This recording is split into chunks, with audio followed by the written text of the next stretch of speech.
Magandang umaga sa lahat. Purihin natin ang ating dakilang Panginoong Diyos. Bagong pangalan, Santo Papa Ongkoy. Siya ang ating dakilang tagapagligtas sa buong sanlibutan. Pero alam niyo ba na ang lahat ng mga bansa ngayon, 10 mga bansa sa buong sanlibutan, ipinagbawal nila ang paggamit sa Biblia.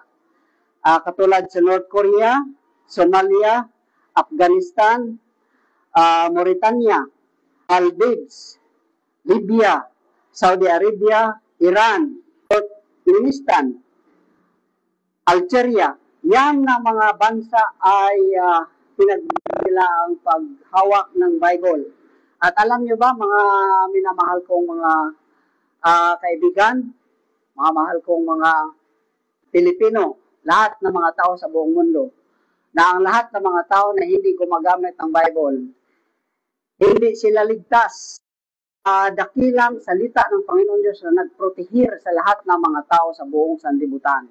At hindi tayo makaiwas pagdating sa mga sakuna na makarating sa ating sanlibutan.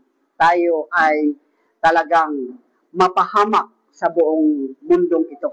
Kaya kailangan natin, hindi natin kalimutan ang Bible sa pagbitbit dahil nakasulat yan na kailangan natin gamitin ang Bible kahit saan tayo pupunta para tayo ay ligtas. Purihin natin ating Panginoon Diyos.